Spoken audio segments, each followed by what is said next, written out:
여러분 안녕하세요. 11월 4일 수요일 시사팩토리 100.3 김유리입니다. 올해 국회 국정감사에서 울산항만공사 산재 사고와 관련해 비판의 목소리가 나왔죠. 국회 어기구 의원실이 4대 항만공사로부터 제출받은 최근 5년간 항만안전사고 발생 현황 자료에 따르면 2015년부터 지난해까지 4대 항만공사 부두시설에서 214건의 인명피해가 발생했다고 합니다. 울산항만공사는 부산 다음으로 많은 사망자와 부상자를 냈는데요. 사실 산재 문제는 항만공사 같은 공공부문도 당연히 문제지만 민간 부문에서 더 심각합니다. 한국노동연구원이 경연으로 사업체 구성원인 노동자에 대한 사업체 패널 조사를 진행하는데요. 이 조사 발표 내용을 보면 민간 부문 대형 사업장에서의 산재 발생률이 공공부문에서의 산재 발생률을 압도합니다. 올해 5월 금속노조 현대중공업지부가 1974년 조선소 완공 이후 지금까지 46년 동안 몇 명이 산업재해로 죽었는지 전수조사 내용을 발표했는데요. 기가 막힌 숫자입니다. 무려 467명입니다. 한 달에 한 명씩 죽은 셈이죠. 올해에도 벌써 4명이 산재로 사망했습니다. 사망이 아닌 신체 훼손은 더 비일비재하다고 하는데요.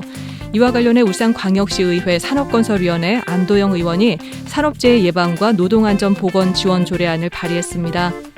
하지만 울산시청은 수정안을 내고 공공부문이 아닌 민간부문에서 산재 예방 지도는 불가하다라는 입장입니다. 이에 대해 노동계는 실효성 없는 수정안이라고 주장하고 있습니다. 그래서 오늘 이와 관련해 안도영 울산시의회 의원, 이창규 민주노총 울산지역 본부 사무처장, 정기호 변호사와 얘기 나눠보겠습니다. 잠시 후 만나뵙겠습니다.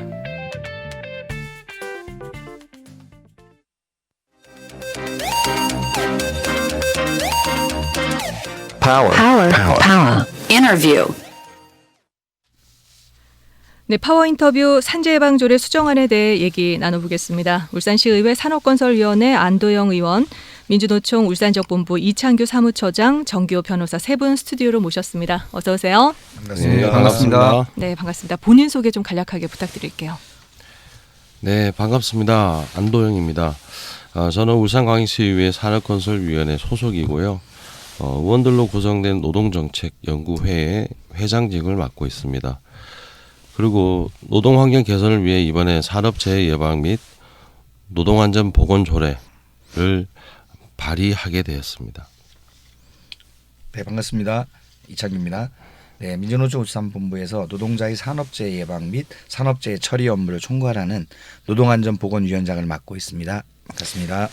네, 반갑습니다. 정기호 변호사입니다. 저는 민주노총 금속노조 소속의 변호사고요. 민주노총이나 금속노조 입장에서 노사관계 분쟁이 발생했을 경우에 자문하고 대안을 제시하고 변호하는 업무를 수행하고 있습니다. 네, 오늘 세 분과 산재 예방 조례 수정안에 대해서 얘기 나눠보는데요. 먼저 안 의원께서 산업재해 예방과 노동안전보건 지원 조례안을 발의하셨잖아요. 네네. 조례안 내용이 뭔지 또 취지가 뭔지 좀 쉽게 설명해 주시겠어요? 네, 조례 취지는 산업 현장과 노동 환경의 변화에 맞춰서 산업재해를 예방하고 노동안전 보건을 강화하는 데 필요한 사항을 규정함으로써 노동자의 안전과 보건의 증진에 이바지함을 목적으로 두고 있습니다. 본 조례의 내용 중 큰 꼭지로는 산업재해를 예방하고 노동자의 안전과 보건을 위해 정책을 추진하라는 울산시장의 책무를 규정하고 산업재해 예방 실시 계획과 노동안전보건 기본 계획을 수립 시행하도록 했습니다. 그리고 상시 근로자 인원 50인 미만의 사업장, 그리고 토목 및 건설 현장, 그리고 외국인 이주 노동자, 특수 형태 근로 종사자 등 법의 적용 대상자 등을 지원 대상으로 정의하여 해당 사업주에게 노동안전보건 우수기업 인증 등 지원을 통해 적극 협조하도록 시책을 담았고요. 울산광역시와 공공기관이 발주하는 사업에 시장이 노동자 안전보건 조치에 관한 사항을 지도할 수 있는 근거를 담았습니다. 그리고 노동안전보건 자문위원회를 설치하여 산업재해 예방 및 노동안전보건 시책과 기본계획을 수립하도록 하였습니다. 네, 현장에 계신 우리 이창규 사무처장님 뭐 덧붙일 말씀 예. 있으신가요? 울산 지역에서는 매년 70여 명이 산재로 사망합니다. 잘 모르실 겁니다. 네. 생각보다 상당히 많고요. 왜냐하면 울산은 조선, 화학 등 중화학공단이 있기 때문에 중대재해가 빈도가 발생이 많을 수밖에 없고 네. 산업재해도 많이 늘어날 수밖에 없는 이런 상황입니다. 그런데 울산시 노동지청의 인원으로는 이 많은 사업장을 대한 산재 예방 및 감시 감독하기가 상당히 어렵습니다. 일어난 사고 처리하기도 쉽지 않습니다. 그러니까 저희들이 그 산재 은폐를 신고를 하면 네. 그것을 처리하는 데도 거의 1년이 걸릴 정도로 어려움이 있는 거거든요. 현실적으로 결국은 노동부와 지방자치단체가 함께 산재 예방을 하고 산재 문제에 대책을 세우도록 이 산재 문제에 관련해서는 좀 적극적인 조례를 통해서 시가 책임지고 이렇게 예방 업무 및 감시 감독할 권한이 주어져야 네. 된다 이렇게 보여집니다. 예. 두 가지 측면의 의미가 있을 거라고 생각이 됩니다. 우리 헌법 34조 6항은 국가에게 국민을 보호하고 재해를 예방할 의무를 부과하고 있습니다. 책무를 부과하고 있는데 그 책무가 그 중앙정부한테만 부과한 것이 아니고 결국 지자체도 그 책무를 수행해야 되는데 이 조례를 통해서 이 중앙정부의 그동안의 중앙정부에게 맡겨졌던 이런 책무들이 지자체가 그 책무를 분담해서 하는 행동의 첫걸음이라고 생각이 되고요. 네. 두 번째는 그 지역 산업 특성에 맞는 산업 예방 대책을 마련할 수 있게 된 계기가 됐다는 점에서 의미가 있다고 생각이 됩니다. 제가 진행한 사건 중에 그 울산의 모 언론사의 시사 프로그램에서도 다뤄졌던 사건인데 울산의 모 조선소에서 산해청 업체 노동자가 안전 난간대에 목이 매여서 사망한 사건이 있었습니다. 네. 안전 난간대가 3단으로 설치되어 있어야 하는데 일부 구간에 중간 난간대가 설치되지 않은 곳이 있어서 노동자가 그곳으로 추락하여 사고가 발생하였고 이제 사고 원인이 자살인지 사고사인지가 논란이 됐던 사건입니다. 동부경찰서에 1차 조사가 있었고 울산경찰서에 2차 조사가 모두 자살로 결론이 내렸으나 네. 결국 법원에서 사고 이미 밝혀진 사건인데 유가족들이 몇 년 동안 큰 고통을 받았습니다. 결과론적으로 말씀을 드리자면 사용자가 조그만 주의를 기울였으면 이 미연의 사고가 방지되었을 텐데 매우 안타까운 사고였습니다. 이처럼 울산은 자동차, 조선, 플랜트, 석유화학 등 중화학공에서 매년 그 중대 산업사고가 빈번하게 발생하는데 네. 울산 지역에서 이 산업 특성에 맞는 산업 안전 대책이 절실하다고 생각이 되고 이 조례가 그 출발점이라고 생각이 됩니다. 그래요. 변호사님 말씀하신 게 그게 작년 시사 팩토리에서 방송을 한 거잖아요. 그래서 이 법은 노동부와 지방정부 그리고 기업과 노동자 다 좋은 것 같은데 이 산재 예방 조례를 놓고 시청의 검토 과정에서 실효성이 떨어지는 방향으로 수정안이 나왔다고 들었어요. 네. 원안 3조 내용 중에 중대재해 다발 사업장은 울산광역시장이 지도 점검을 할 시에 적극 협조하여야 한다라는 내용이 있었는데요. 집행부인 울산시에서는 법에 지자체장이 권한이 없어 삭제된 내용입니다. 법제처의 지방자치장이 예방, 홍보는 가능하나 그 밖에는 부적정하다는 법리 해석이 결정적이었습니다. 그렇군요. 그러면 적용 대상에서 중대산재 사업장이 빠진 수정안이 이 조례로 나왔잖아요. 네. 산재 예방과 관련해서 어떤 부분이 그 실효성이 떨어진다고 보시나요, 구체적으로? 예, 그 시민사회단체에서 매년 살인 기업을 선정합니다. 근데 울산에 있는 현대중공업과 고려안이 매년 이름이 거론되고 있어요. 네. 이거는 아까 현대중공업 이미 얘기하셨지만 467명이 약 46년간 산재로 사망했어요.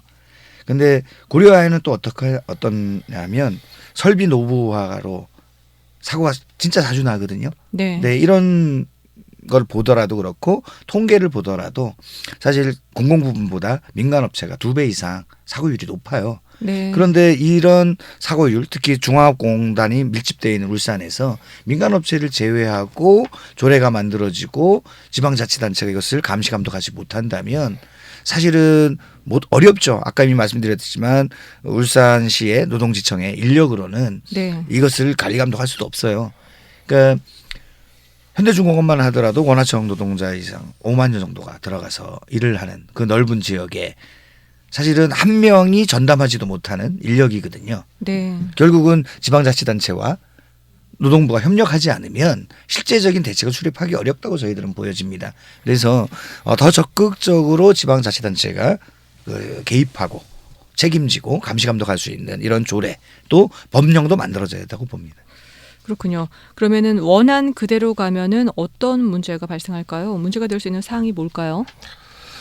네, 일단 상위법과 이제 충돌이 발생하는 부분이 조금 일부 있습니다. 그리고 실제로 이제 조례를 통과시켰다고 해도 예를 들어서 뭐 현대중공업의 울산시의 조사관이 나가서 조사를 하겠다 했을 때 문을 열어줄 리가 없죠. 네, 그래서 조례를 만들어도 상위법에서 그 권한을 주지 않았기 때문에 이제 실효성이 문제가 생기게 되고요.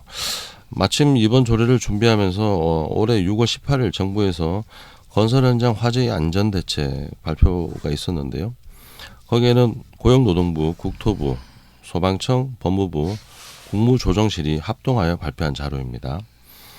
그 자료 내용에는 이런 문구가 있는데요. 지자체, 민간 순찰자, 관계부처 협력 체계를 구축하여 위험 작업에 대한 현장 점검과 감독을 강화한다. 지자체가 현장을 지도할 수 있도록 산업안전보건법의 근거 규정을 마련하고 그리고 지자체별 산업 예방 계획 수립 및 현장 지도를 할 수 있도록 중앙정부는 위험 작업 시기 등 현장 정보 교육 공유와 함께 재정 및 교육도 지원할 계획이다. 그리고 민간 인력을 채용해서 건설 현장에는 순찰을 대폭 강화하고 그리고 그럼에도 불구하고 안전을 여전히 경시하는 현장은 즉각 페트롤 점검 및 감독과 연계하고 불시 감독을 원칙으로 실시한다. 이런 내용이 있습니다. 그래서 이번 조례는 저희가 좀 이렇게 담지는 못했지만은 요런 법안이 지금 정부에서 준비를 하고 있고요. 정확하지는 않지만 한 올해 말에 법안을 이제 마무리해서 내년 초쯤에 국회로 상정하는 것이 목표로 해서 좀 진행되고 있다고 하고 있습니다. 그래서 이 법안이 이제 내년에 국회 통과하고 시행하게 되면은 시행일로부터 우리 울산시도 거기에 맞춰서 조례를 다시 개정함으로 인해서 이런 아쉬운 거는 좀 해결할 수 있지 않을까 생각합니다. 그렇군요. 이 산업안전보건법이 국회에서 먼저 개정이 필요하다. 그리고 또 이와 관련해서 또 중대재해기업처벌법이 논의되고 있잖아요. 어떻게 될까요? 네, 그동안 사실 이게 3대에 걸쳐서 중대재해기업처벌법이 무산이 되어 왔었는데요. 거기에는 이제 사업주의 의무가 좀 추상적이고 불명확하다는 경총의 의견도 있었고요. 원하청 책임을 또 명확히 정립하고 사후 처벌과 사전 예방에 맞는 안전 매뉴얼이 좀 보급돼야 한다 하는 이러한 문제들도 이제 소리들이 있습니다. 그래서 일단 민주당의 박주민 의원님이 지금 초안을 거의 다 준비를 완료를 했고요. 곧 이제 상임위에 상정을 해서 이제 다룰 그런 예정입니다. 그렇군요. 예. 우리 중대재해기업처벌법은 국민입법청원으로 지금 10만 청원 서명을 넘겨서 국회 법사위에 네. 지금 발의된 상태로 있습니다. 그런데 이미 정의당에서 또 중대재해기업처벌법과 같은 법안을 종합으로 내놓은 바 있습니다. 아까 안도영 의원도 말씀하셨지만 민주당 안도 나올 거라고 생각을 하고 저희들은 국민의힘 법안도 제출될 거라고 보여집니다. 다만 지금같이 보여졌던 여러 태도, 여야 정당의 태도를 보면 또다시 논란만 벌이다가 20대 국회처럼 4.18 미루다가 폐기될 공산이 좀 크다 이렇게 보여집니다. 그런데 그래도 이제 최근 2000 또 참사 계속 중대재해가 일어나면서 국민들의 요구가 상당히 높습니다. 네. 그래서 사실 국민과 이 요구가 있으면 아마 마지못해 이제 법안을 다루기 시작할 건데요. 네. 제가 보기에는 징벌적 배상이나 가중처벌 조항, 그다음에 처벌 하한제 규정, 사업주나 경영 책임자, 법인에 대한 처벌 조항 등 핵심 조항이 삭제되거나 솜방망이 처벌이 되는 좀 이런 누더기 법안이 되지 않을까, 이런 실효성 없는 법안이 되지 않을까 하는 우려를 좀 하고 있습니다. 그래서 무엇보다도 국민들이 많이 관심 가져주시고 격려해 주셔야 네. 우리 더 이상 노동자들이 죽거나 다치거나 병들지 않고 일할 수 있는 권리를 할 수 있지 않을까, 이런 생각이 듭니다. 많은 관심과 격려 부탁드리겠습니다. 네. 정교 변호사님은요? 네. 그 이창규 사무처장님이 말씀한 것과 비슷한 취지인데요. 근데 입법 청원된 법률안을 중심으로 좀 몇 가지 말씀을 드리도록 하겠습니다. 우리나라 헌법은 무죄 추정 원칙에 따라서 피의자가 죄를 졌다, 또 가실이 있었고 그 가실로 인해서 사고가 발생했고, 그래서 그러한 인과관계가 있다는 것을 검사가 모두 입증을 해야 됩니다. 근데 이 입법 청원된 법률안을 보면 사고 이전에 5년 동안 3번의 중대재해가 발생이 됐거나, 아니면 증거를 인멸하거나 현장을 훼손하는 행위가 발각이 되면 네. 그런 주의 의무 위반에 가실이 있었는지 여부와 무관하게 그런 가실이 있었다는 게 추정이 되는 겁니다. 그래서 아마도 이제 헌법상 무죄 추정 원칙과 좀 약간 충돌되는 부분이 있을 것 같아서 그게 법률적으로 좀 논란이 있을 수 있을 것 같고요. 네. 또 하나는 이 법률안에 따르면 사업주 등이 사람의 생명, 신체 안전 또는 보건위생상의 위해 방지 의무를 소홀히 하도록 지시한 때는, 그러니까 본인이 소홀히 한 게 아니고 이렇게 하도록 지시한 경우에, 네.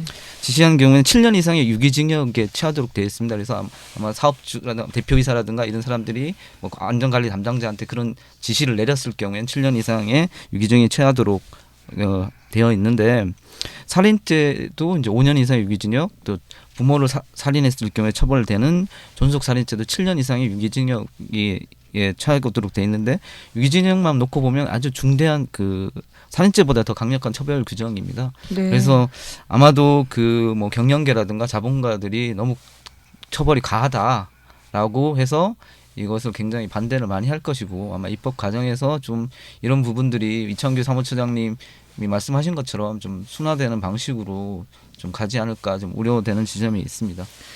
그렇군요. 다시 조례 이야기로 돌아와서 울산시 산재 예방 조례 세 분은 어떻게 가야 한다고 생각하세요? 각각 좀 말씀해 주시겠어요? 네, 첫 술에 배부를 수 있겠냐라는 말이 있습니다. 그동안 사실 산업수도 울산에 걸맞지 않게 이런 기본적인 이제 조례도 없었다는 게 굉장히 좀 아쉬움이 있었고요. 그나마 그래도 이 조례에는 강제로 할 수는 없지만 노동안전보건 우수기업 인증 등 지원을 통해서 좀 적극적으로 시책에 협조할 수 있도록 유도 정책을 펴놨습니다. 네. 네, 그래서 이렇게 만족할 수는 없지만 이 조례로 일단은 좀 굉장히 첫 걸음에 의미 있는 그런 계기가 될 것이라 생각하고요. 예, 일단 정면 돌파할 수 있도록 저도 끝까지 노력해 보겠습니다.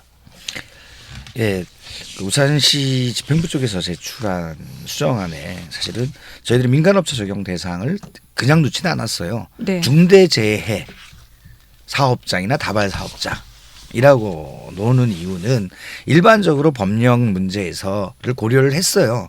그러니까 일반적으로 모든 것을 할 수 없어서 중대재해 문제만큼은 한번 해보자. 필요한 것을 하면 합동 우리 뭐 조사도 있듯이 사실은 쉽게 할 수도 있거든요. 민간 합동을 하기도 하고 중앙부처와 지방자치단체 합동조사도 하잖아요. 네. 그러면 노동부와 시가 같이 합동조사 가능하다고 저는 판단을 해요. 이것은 법령 이전에 행정 업무 협조만으로도 가능하지 않겠느냐라고 적극적으로 해석해야 되는 거 아니냐, 이런 고민이 있어서 중대재해 관련해서만 저희들이 민간 부분을 놓았던 거예요. 예, 그리고 두 가지 또 하나가 좀 빠져 있어요. 노동안전조사관제에도 거의 빼는 걸로 되어 있어요. 근데 이거는 이미 서울시 조례라든가 여기 조례에 보면 이 노동도 이미 도입되고 있거든요. 네. 근데 왜 울산은 뺐는지, 사실 그 두 가지가 저희들이 실효성 대책이라고 보고 있었기 때문에 네. 하나는 중대재해 사업장에 대한 민간 업체에도 적용 대상이 돼야 된다는 거 하나하고, 실효적으로 하기 위해서는 노동안전조사관제도가 도입돼서 실제로 행정력이 미쳐야 되는 거 아니냐, 이런 고민 때문에 저희들이 안을 올렸었는데 좀 그런 문제가 좀 아쉽고요. 사실은 빠르게 뭐 정부에서도 산업법 일부 개정을 해서 이렇게 갑동할 수 있는 걸 넓히겠다고 하는데 좀 기왕이면 좀 빠르게 그런 법령들이 정비되고 빠르게 좀 개정돼서 중앙정부와 지방자치단체가 국민의 안전 업무를 함께 힘 합쳐서 할 수 있는 길이 빨리 열렸으면 좋겠다는 생각이 듭니다. 네. 예. 시의 안에 이 안처럼 그러니까 사업주의 권리 제한이나 의무를 부과하는 데는 모법의 근거 규정이 있어야 되는 건 분명합니다. 그렇지만 그러니까 행정절차법상 행정지도라는 게 있습니다. 사업주의 동의를 받아서 사업자의 승낙을 얻고 지도, 공고, 조언 등을 할 수 있는 게 행정지도라는 행정행위가 있는데 이게 출발점이고 또 첩술에 베풀릴 수 없듯이 물론 이제 그 장기적으로 봤을 때는 법을 개정해서 권리 제한하고 의무 부과할 수 있는 그런 근거를 마련해야 되겠지만 현재 상태로도 충분히 중대기업 다발 사업장에 대해서 행정지도 형식으로도 시에서 이렇게 행정력을 발휘할 수 있지 않을까라는 생각이 들고요. 그런 점이 아쉽고 또 두 번째는 이제 수정안을 보면 이제 특수고용 노동자들에 대해서 그 산업안전보건법상의 적용 대상으로 국한시키고 있습니다. 네. 근데 산업의 발전으로 인해서 새로운 형태의 노동이 얼마든지 등장할 수 있고 중대기업 있으므로 중대기업 처벌 법률안처럼 그 사업의 수행을 위해 노무를 제공하는 자란 포괄 개념으로 규정을 해서 향후 새롭게 등장하는 그 고용 형태를 포섭할 수 있도록 해서 전향적으로 좀 규정을 좀 새롭게 했으면 좋겠다는 생각이 듭니다. 네. 시간 관계상 이제 끝으로 한 말씀씩만 부탁드릴게요. 짧게요. 네, 오늘 시작으로 이 산재연구소 코너가 한 1년간 한다고 들었는데요. 아마 이 산재연구소 코너가 잘 돼야 울산의 노동 환경이 보다 안전해질 것이다 생각하면서 네. 응원하겠습니다. 네. 네, 죽지 않고 다치지 않고 병들지 않고 일하고 살아갈 권리를 위해서 중대재해기업처벌법과 울산시의 산업재해 예방 및 노동안전보건지원 조례가 원안대로 잘 만들어서 추진되었으면 좋겠습니다. 감사합니다. 예, 이렇게 산업안전보건을 위해서 첫걸음을 떼신 그 울산시의회 의원님들하고 울산시의 건투를 빕니다. 네, 오늘 파워인터뷰 산재예방조례 수정안에 대해서 얘기 나눠봤습니다. 안도영 의원, 이창규 사무처장, 정기호 변호사 함께해 주셔서 고맙습니다. 네, 수고하셨습니다. 네.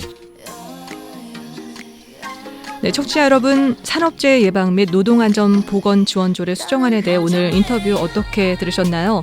시사팩토리 PD, 열혈청년 김성강 메일로 의견 보내주시면 그 내용 반영해서 다음 방송 준비하도록 하겠습니다.